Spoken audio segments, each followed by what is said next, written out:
Baik, hello guys, welcome back to our channel Elangkasa tentang hukum.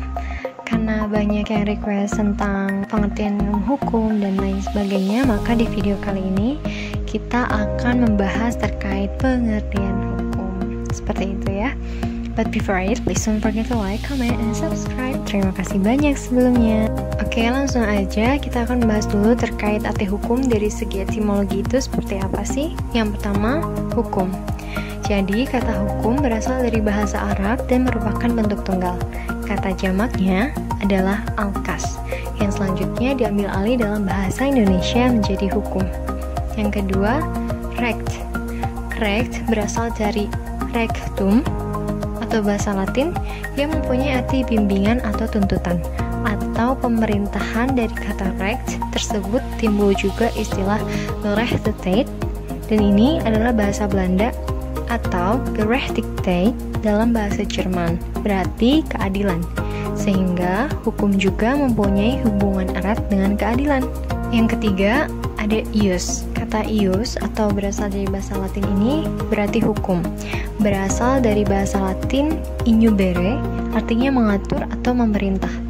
Perkataan mengatur dan memerintah itu mengandung dan berpangkal pokok pada kewibawaan. Yang keempat, ada lex. Kata lex berasal dari bahasa Latin dan berasal dari kata lesere, yang artinya mengumpulkan orang-orang untuk diperintah. Nah, yang kedua, kita akan bahas terkait hukum menurut para ahli. Jika kita perhatikan, pendapat Immanuel Kant mengenai hukum memang sulit untuk memberikan definisi secara lengkap. Dan ini hanya sebagian pengertian hukum dari pendapat para ahli. Maka kita hanya akan mengambil dari 3 pendapat ahli. Yang pertama, menurut Utrecht, di dalam bukunya yang berjudul Pengantar dalam Hukum Indonesia, sarjana hukum bangsa Indonesia ini berpendapat bahwa memberikan definisi tentang hukum yang lengkap memang sulit. Namun demikian, menurut Utrecht, perlu adanya suatu pedoman untuk dipakai pegangan tentang apakah hukum itu. Pedoman yang dimaksud Utrecht untuk dipakai sebagai pegangan adalah himpunan petunjuk-petunjuk hidup tata tertib suatu masyarakat dan seharusnya ditaati oleh anggota masyarakat yang bersangkutan. Oleh karena pelanggaran-pelanggaran petunjuk hidup tersebut dapat menimbulkan tindakan dari pemerintah kepada si pelanggar. Yang kedua, pendapat dari Suwardi Tasrif.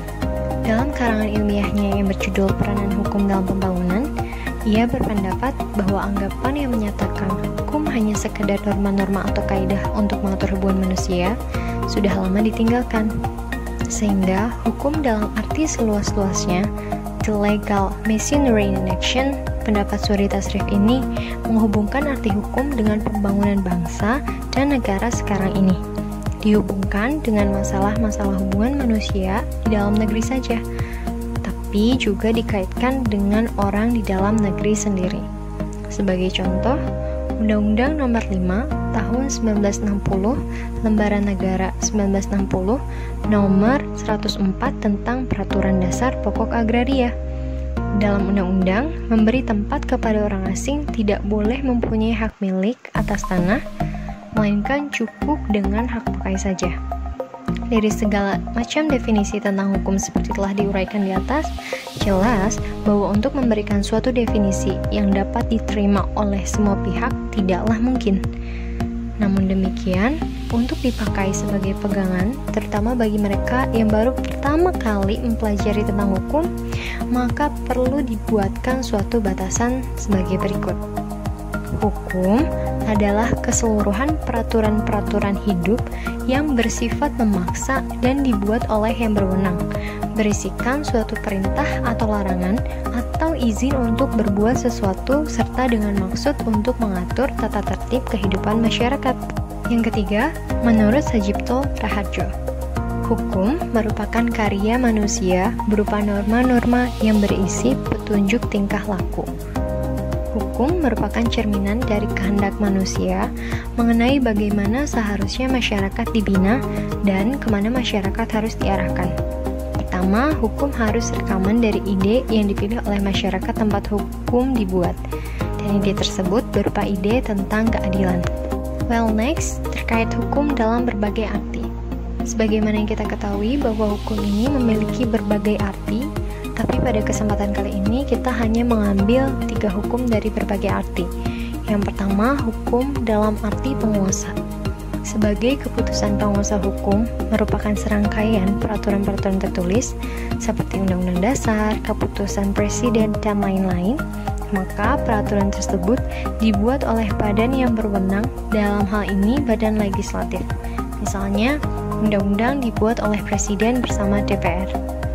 Putusan hakim termasuk hukum sebagai keputusan penguasa, karena ia mempunyai kekuatan hukum sebagai manifestasi atau perwujudan di dalam masyarakat. Peraturan dari keputusan penguasa adalah para penegak hukum. Yang kedua, hukum dalam arti petugas. Di sini yang dianggap hukum adalah para petugas penegak hukum.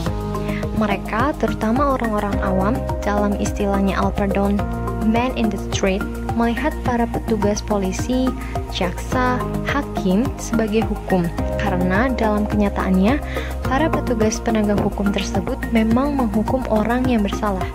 Di sini, hukum terlihat sebagai polisi yang berpatroli, jaksa yang berseragam, dan hakim yang mengadili perkara. Yang ketiga, ada hukum dalam arti gejala sosial. Jadi, filsuf Yunani Aristoteles mengatakan bahwa manusia adalah zoon politikon, yaitu manusia yang hidup bermasyarakat. Sejak lahir sampai meninggal, manusia hidup dalam pengalamannya di antara manusia yang lain. Dalam kehidupan masyarakat itu, manusia saling membutuhkan satu dengan yang lain. Kebutuhan dapat sama dan terkadang bahkan berlawanan atau bertentangan seperti kepentingan penjual dan pembeli. Pertentangan-pertentangan tersebut dapat menimbulkan perselisihan dan kekacauan dalam masyarakat. Untuk mengatasinya, diadakan ketentuan yang mengatur tata tertib yang dapat mengembangkan kepentingannya yang bertentangan tersebut. Sehingga, timbullah kedamaian atau peace and order. Ketentuan-ketentuan tersebut merupakan petunjuk hidup yang merupakan hukum yang berkembang bersama-sama masyarakat, atau dengan lain perkataan hukum berarti gejala sosial. Okay guys, that's all about pengertian hukum. Kurang lebihnya mohon maaf. Thanks for watching.